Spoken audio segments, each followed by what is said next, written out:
2016 Germany का एक शख्स घर बैठे एनोनिमसली एक वेपन ऑर्डर करता है। उसे बेचने वाला बल्गेरिया में बैठा है। डिलीवरी खिलौने के डब्बे में की जाती है। कोई कस्टम चेक नहीं, कोई आइडेंटिटी प्रूफ नहीं, सिर्फ चंद क्लिक्स और आप एक ऐसी दुनिया जिसका नाम है डार्क। इसी तरह 2020 में दिल्ली में एक लड़की ने सिर्फ 2,500 रुपये में किसी की पूरी बैंकिंग आइडेंटिटी हासिल कर ली। कहाँ से? एक ऐसी वेबसाइट से जिसे गूगल तक नहीं जानता। इसी तरह 3.5 लाख लोगों का बैंकिंग डाटा वेब से लीक हुआ। ये वो दुनिया है जहां गवर्नमेंट्स खौफ खाती है और जहां आप भी जा सकते हैं अगर आप में हिम्मत है तो। ये कोई आम टेक डॉक्यूमेंट्री नहीं है, यह है कहानी इंटरनेट के सबसे गहरे और सबसे अंधेरे कोने की, और कैसे हम खामोशी से इसका हिस्सा बन चुके हैं। हम सब इंटरनेट इस्तेमाल करते हैं, गूगल, यूट्यूब, फेसबुक, इंस्टाग्राम, लेकिन ये इंटरनेट का सिर्फ वो हिस्सा है जो समंदर की सतह पर तैरा है। इसे कहते हैं सरफेस वेब।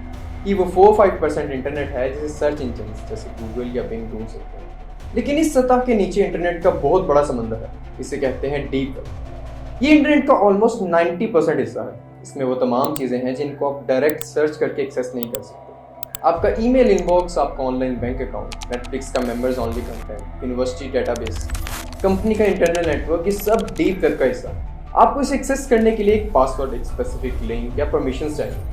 ये कोई डरावनी जगह नहीं, ये सिर्फ प्राइवेट एक्सेस है। लेकिन इस डीप वेब के अंदर एक बहुत छोटा, बहुत गहरा और एक अंधेरा कोना है। एक ऐसी जगह जो जानबूझकर छुपाई गई है, और इसे कहते हैं the dark web. Dark web पे जाने के लिए आप गूगल क्रोम या सफारी इस्तेमाल नहीं कर सकते। यहाँ वेबसाइट्स के एड्रेसेस पे .com या .org नहीं होते। उनके एंड में .onion लगा होता है, और इन्हें एक्सेस करने के लिए एक स्पेशल ब्राउजर चाहिए जिसका नाम है tor। तो ये tor क्या चीज़ है और सर्च इंजन इसे क्यों ढूंढ नहीं पाते? इसकी वजह है अनियन राउटिंग। तसव्वुर करें आपने एक लेटर किसी को भेजना है, लेकिन आप नहीं चाहते कि किसी को पता चले ये लेटर किसने भेजा और किसको भेजा। आप उस लेटर को एक बॉक्स में बंद करके लॉक कर देते, फिर उस बॉक्स को एक और बॉक्स में डालकर लॉक कर देते हैं, फिर एक तीसरे बॉक्स में लॉक कर देते हैं। हर बॉक्स पर सिर्फ इतना लिखा होता है कि इसे आगे कहाँ पहुँचाना है। tor भी बिल्कुल ऐसे ही काम करता है। जब आप tor से किसी भी वेबसाइट पर जाते हैं तो आपका कनेक्शन दुनिया भर में फैले हुए हजारों कंप्यूटर से गुजर कर जाता है। हर कंप्यूटर पर आपके कनेक्शन से एक लेयर उतरती है, बिल्कुल प्याज के छिलकों की तरह। इसीलिए इसको अनियन राउटिंग कहते हैं। यानी tor ब्राउजर पर आपकी एक सर्च कभी न्यूजीलैंड जाएगी, कभी ऑस्ट्रेलिया, कभी अमेरिका, और फिर अपनी इंटेंडेड लोकेशन पर जाएगी, ताकि कोई भी हैकर या पुलिस आपको सर्च न कर पाए। जब तक कनेक्शन आखिरी मंजिल तक पहुंचता है, किसी के लिए पता लगाना तकरीबन नामुमकिन हो जाता है कि ये शुरू कहाँ से हुआ। इसी एनोनिमिटी, इसी गुमनामी की वजह से डार्क वेब को इंटरनेट का अंधेरा कोना कहा जाता है। तो ये खतरनाक टूल बनाया किसने? क्या कोई रशियन हैकर था या कोई क्रिमिनल मास्टरमाइंड? जवाब आपको हैरान कर देगा। डार्क वेब की बुनियाद अमेरिकन गवर्नमेंट ने खुद रखी थी। ये कहानी शुरू होती है 1990s में। यूएस नेवल रिसर्च लेबोरेटरी में अमेरिका के फौजी पूरी दुनिया में फैले हुए, और उन्हें अपने एजेंट्स और जासूसों के लिए एक कम्युनिकेशन नेटवर्क चाहिए था जो 100% सिक्योर और अनोनिमस हो। एक ऐसा नेटवर्क जिसे दुश्मन ट्रेस न कर सके। उन्होंने अनियन राउटिंग का कॉन्सेप्ट डेवलप किया। कई सालों की रिसर्च के बाद 2002 में उन्होंने इस टेक्नोलॉजी को प्रोजेक्ट की शक्ल दी और उसका नाम रखा tor, यानी द अनियन राउटर। आयरनी देखें, एक टूल जो अमेरिका ने अपनी मिलिट्री कम्युनिकेशन को महफूज रखने के लिए बनाया था, आज वही टूल दुनिया के सबसे बड़े क्रिमिनल्स, टेररिस्ट और हैकर्स इस्तेमाल कर रहे हैं। जल्द ही यूएस गवर्नमेंट को एहसास हुआ कि अगर ये टूल सिर्फ वो इस्तेमाल करेंगे तो कोई भी इस नेटवर्क पर होने वाली एक्टिविटी को आसानी से यूएस मिलिट्री से जोड़ देगा। इसे सच में एनोनिमस बनाने के लिए जरूरी था कि आम लोग भी इस ट्रैफिक में शामिल हों, ताकि फौजियों की कम्युनिकेशन भी इस आम ट्रैफिक के समंदर में गुम हो जाए। इसलिए उन्होंने tor प्रोजेक्ट को ओपन सोर्स कर दिया, यानी पूरी दुनिया के लिए बिल्कुल फ्री, और यहीं से डार्क वेब पैदा हुआ। शुरू में tor का इस्तेमाल वो लोग करते थे जिन्हें इसकी सबसे ज्यादा जरूरत है।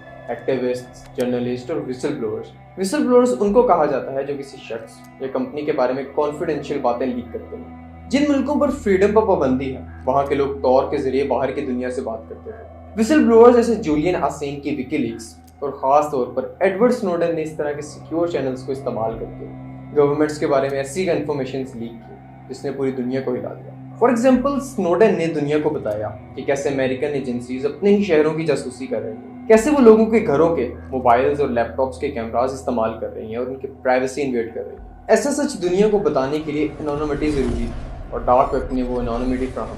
लेकिन जहाँ रोशनी होती है वहीं साया भी होता है। जल्दी इस टेक्नोलॉजी की ताकत का अंदाजा क्रिमिनल दुनिया को भी हो गया। 2011 में डार्क वेब पे एक वेबसाइट लॉन्च हुई, नाम था सिल्क रोड। इसका कॉन्सेप्ट बिल्कुल सिंपल था, Amazon.com, लेकिन ड्रग्स के लिए। इसको बनाने वाला शख्स एक 26 साल का अमेरिकन लिबर्टेरियन था, रॉस उल्बर्ट। उसने इंटरनेट पे अपना नाम रखा था डेड पायरेट स्टोपर्स। उसका विजन था कि लोगों को हर चीज खरीदने और बेचने की आजादी होनी चाहिए, चाहे वो इलीगली क्यों ना हो। सिल्क रोड पर आप हेरोइन, कोकेन, LSD, वेपन सब कुछ खरीद सकते थे। सेलर्स और बायर्स एनोनिमस रहते थे, लेकिन एक मसला था, पेमेंट कैसे हो?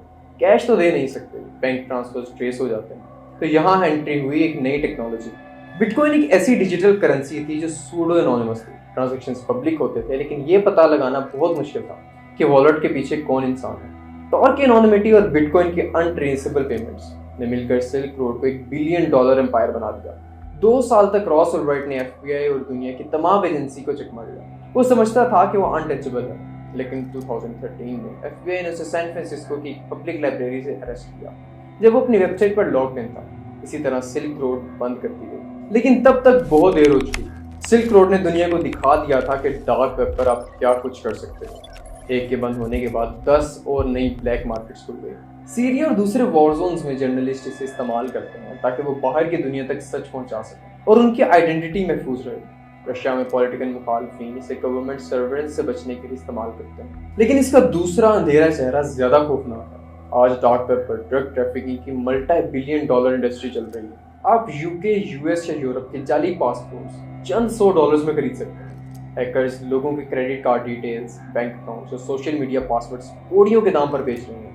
यहाँ तक कि हिटमैन फॉर हायर सर्विसेज के इश्तेहारात भी मिलते हैं जिनकी ऑथेंटिसिटी पर बहस चल रही है, लेकिन उनका वजूद ही खौफ पैदा करने के लिए काफी है। एक ऐसी दुनिया है जहाँ कोई कानून, कोई पुलिस नहीं है। इस रिपोर्ट को देखें, 2 लाख से ज्यादा वीडियो सिर्फ चाइल्ड सेक्सुअल अब्यूज पर इस एक वेबसाइट से मिली। 8 टेराबाइट्स का डाटा, टोटल 38 मुल्क इस अब्यूज में शामिल थे। इसी तरह इस रिपोर्ट के मुताबिक इस पर्टिकुलर हैकर ने 1.2 बिलियन लोगों का फेसबुक डाटा डार्क वेब पर बेचा है। इमेजिन करें, ऑलमोस्ट तमाम यूजर्स का डाटा ऑनलाइन सेल हो चुका है। अब डार्क वेब और क्राइम से जुड़ी ये कहानियां सिर्फ वेस्ट तक मौजूद नहीं थी, इस साउथ एशिया भी पहुंच चुकी थी। लेकिन सवाल है कैसे? इंटरनेट का ये अंधेरा कोना इंडिया और पाकिस्तान के आम शहरों, स्टूडेंट्स और क्रिमिनल्स तक कैसे पहुंचा? इसकी सबसे बड़ी वजह है सस्ता और तेज इंटरनेट। पिछले 10 सालों में रिलायंस, जियो जैसी कंपनीज ने इंडिया में इंटरनेट रेवोल्यूशन बर्पा कर दिया। डेटा इतना सस्ता हो गया कि आम आदमी की पहुंच में आ गया। ऐसे ही सूरत हाल पाकिस्तान में भी है कि जहां मोबाइल डेटा प्लान्स हर गुजरते दिन के साथ सस्ते होते गए। सस्ते स्मार्टफोन और सस्ते इंटरनेट ने करोड़ों लोगों को ऑनलाइन कर दिया। लेकिन इस इनकलाब का एक साइड इफेक्ट भी था, क्यूरियोसिटी। पहले डार्क वेब एक्सेस करना सिर्फ टेक एक्सपर्ट्स का काम था, लेकिन अब टॉर ब्राउजर आपके मोबाइल फोन पर भी अवेलेबल है। लोगों ने पहले VPN इस्तेमाल करना शुरू किया अपनी लोकेशन छुपाने और ब्लॉक वेबसाइट एक्सेस करने के लिए। ये पहला कदम था एनोनिमिटी की तरफ। और फिर आया टेलीग्राम। टेलीग्राम देखने में एक आम मैसेजिंग ऐप है, लेकिन इसके प्राइवेट चैनल्स और ग्रुप्स डार्क वेब के लिए दरवाजे का काम करते हैं। इन्हीं ग्रुप्स में डार्क वेब मार्केट्स के लिंक शेयर होते हैं। आम लोगों को क्रिप्टो करेंसी खरीदना सिखाया जाता है और हैकिंग ट्यूटोरियल्स दिए जाते हैं। इस नए डिजिटल माहौल में एक नई नस्ल पैदा हुई, नौजवान हैकर्स, फ्रीलांसर्स जो गुमनाम रहना चाहते थे और क्रिप्टो ट्रेडर्स जो सिस्टम से बाहर रहकर पैसा बनाना चाहते थे। इनके लिए डार्क वेब एक नया मैदान था जहां कोई रूल नहीं था। इंडिया दुनिया की दूसरी बड़ी इंटरनेट यूजर पॉपुलेशन के साथ डार्क वेब की क्रिमिनल इकोनॉमी का एक नया हब बन गया है। यहाँ सबसे बड़ी मार्केट्स में से एक है जाली documents. Fake Aadhaar card, PAN card, driving license सब कुछ मिलता है। ये जाली ID सिर्फ नकली पहचान के लिए नहीं, बल्कि इन्हें इस्तेमाल करके बैंक अकाउंट्स खोले जाते हैं, सिम कार्ड्स इश्यू करवाए जाते हैं और बड़े बड़े फाइनेंशियल फ्रॉड्स किए जाते हैं। इन्हीं फेक अकाउंट्स को टेररिस्ट भी यूज़ करते हैं। जुलाई 2020 में हैदराबाद पुलिस ने एक बड़े ड्रग रिंग का पर्दाफाश किया। ये लोग डार्क वेब पर ऑर्डर्स लेते थे, पेमेंट बिटकॉइन में रिसीव करते थे और नेदरलैंड से LSD जैसे हाई क्वालिटी ड्रग्स कुरियर के जरिए इंडिया में मंगवा रहे थे। ये केस एक छोटी सी मिसाल है उस चीज़ की जो पूरे मुल्क में हो रहा है। बड़े शहर जैसे बेंगलोर, जिसे इंडिया की सिलिकॉन वैली कहा जाता है, टेक सेवी नौजवानों का गढ़ है। यहाँ के कॉलेजेस और यूनिवर्सिटीज़ में डार्क वेब एक्सेस करना और एक्सप्लोर करना एक अंडरग्राउंड ट्रेंड बन चुका है। लेकिन इस क्यूरियोसिटी के नतीजे में बहुत से नौजवान अनजाने में साइबर क्राइम के दलदल में फंस जाते हैं। डार्क वेब पर इंडियन हैकर्स के बनाए हुए हैकिंग टूल्स और मालवेयर खुलेआम फरोख्त हो रहे हैं। बॉर्डर की दूसरी तरफ पाकिस्तान में डार्क वेब की कहानी थोड़ी मुख्तलिफ है, लेकिन उतनी ही खतरनाक। यहाँ डिजिटल ब्लैक मार्केट्स में वेपन्स, जाली करेंसी और चोरी शुदा ID कार्ड्स बेचे जाते हैं। कराची और लाहौर जैसे बड़े शहरों में क्रिप्टो फॉर क्राइम का ट्रेंड तेजी से बढ़ रहा है, जहाँ क्रिमिनल एक्टिविटीज़ के पेमेंट्स डिजिटल करेंसी में की जाती है। रिसेंटली कराची में इस शख्स ने कत्ल किया, जिसके बाद पता लगा कि ये एक जाना माना डार्क वेब का क्रिमिनल है। ड्रग ट्रेड, वेपन बाइंग और क्रिप्टो से रिलेटेड कई चार्जेस लगे हैं इस पर। दूसरी तरफ 2025 में लाहौर पुलिस ने FBI के साथ मिलकर 21 लोगों को पकड़ा जो ऑनलाइन फ्रॉड करके मिलियंस बना रहे थे। ये लोग फिशिंग स्कैम्स और हैकिंग टूल्स वगैरह बेच रहे थे। लेकिन पाकिस्तान में डार्क वेब के इस्तेमाल की एक और वजह है पॉलिटिकल इंस्टेबिलिटी और सेंसरशिप। अक्सर जब मुल्कों में सियासी हालात ख़राब हो जाते हैं तो सोशल मीडिया प्लेटफॉर्म्स को ब्लॉक कर दिया जाता है, अवाम तक खबरों को पहुँचाने से रोका जाता है। ऐसे में आम शहरी जर्नलिस्ट और एक्टिविस्ट टॉर का इस्तेमाल करते हैं ताकि वो ब्लॉक शुदा कंटेंट तक पहुँच सकें और अपनी बात दुनिया तक पहुँचा सकें बगैर अपनी आइडेंटिटी जाहिर किए। इसी तरह मनी लॉन्ड्रिंग के लिए डार्क वेब एक महफूज पनाहगाह बन चुका है। प्राइवेसी लॉस में लूप होल्स और कमज़ोर इन्फोर्समेंट का फ़ायदा उठाकर करप्ट लोग अपना पैसा डार्क वेब के जरिए क्रिप्टो करेंसीज में इन्वेस्ट करके मुल्क से बाहर भेज देते हैं। डार्क वेब पर इंडिया और पाकिस्तान के दरमियान एक डिजिटल जंग जारी है। दोनों मुल्कों के नेशनलिस्ट हैकर ग्रुप्स एक दूसरे की गवर्नमेंट वेबसाइट्स को डीफेस करते हैं और चोरी किया हुआ डाटा प्राइड के तौर पर डार्क वेब फोरम्स पर पोस्ट करते हैं। एक और ख़तरनाक ट्रेंड है डाटा लीक्स का। कई मरतबा पाकिस्तान और इंडिया की यूनिवर्सिटीज़ के हज़ारों स्टूडेंट्स का पर्सनल डाटा, नाम, एड्रेस, फ़ोन नंबर, CNSE या आधार नंबर लीक करके डार्क वेब पर फ़रोख्त के लिए पेश किया जाता है। ये डाटा फिर ब्लैकमेलिंग और आइडेंटिटी थेफ्ट के लिए इस्तेमाल होता है। और फिर आती है सबसे ड्रॉनी कहानी, ह्यूमन ट्रैफिकिंग। अक्सर रेड रूम्स की बातें की जाती हैं, लाइव टॉर्चर और मर्डर की स्ट्रीम्स। लेकिन सिक्योरिटी एक्सपर्ट्स के मुताबिक ये ज़्यादातर एक अर्बन मेथड है, लोगों को डराने के लिए। लेकिन इसका मतलब ये नहीं कि डार्क वेब इस जुर्म में इस्तेमाल नहीं होता। रियलिटी ज़्यादा कॉम्प्लेक्स है। ह्यूमन ट्रैफिकर्स इसे आपस में कम्युनिकेट करने के लिए, विक्टिम्स की मालूमात शेयर करने के लिए और चाइल्ड एक्सप्लॉयटेशन मटेरियल को डिस्ट्रीब्यूट करने के लिए इस्तेमाल करते हैं। ये इस अंधेरी दुनिया का सबसे गंदा चेहरा है। इसी तरह लोगों का डाटा भी ऑनलाइन सेल होता है। फॉर एग्जाम्पल, इस रिपोर्ट के मुताबिक 85 मिलियन इंडियंस का पर्सनल डाटा ऑनलाइन सेल हो रहा था। लेकिन डार्क वेब सिर्फ एक क्राइम यूनिवर्स नहीं है। ये सुनकर अजीब लगेगा, लेकिन डार्क वेब अपने असल मकसद में आज़ादी का एक टूल है और कुछ लोगों के लिए ज़िंदगी और मौत का सवाल है। सब्र करें, आप एक ऐसे मुल्क में जर्नलिस्ट हैं जहां सच बोलने की सज़ा मौत है। अथॉरिटेरियन रिजीम्स जैसे चाइना या नॉर्थ कोरिया में टॉर ब्राउज़र ही वो वाहिद ज़रिया है जिससे आप बाहर की दुनिया से कॉन्टैक्ट कर सकते हैं, अपने जुल्म की कहानियाँ बाहर पहुँचा सकते हैं बगैर गवर्नमेंट की नज़र में आए। ये प्लेटफॉर्म है उन फ्रीडम फाइटर्स के लिए जो ऑक्यूपाइड टेरिटरीज़ में रहते हैं, जहाँ उनकी हर फ़ोन कॉल, हर मैसेज रिकॉर्ड किया जाता है। डार्क वेब्स उन्हें एक सिक्योर चैनल देता है ऑर्गेनाइज करने के लिए और अपनी आवाज़ उठाने के लिए।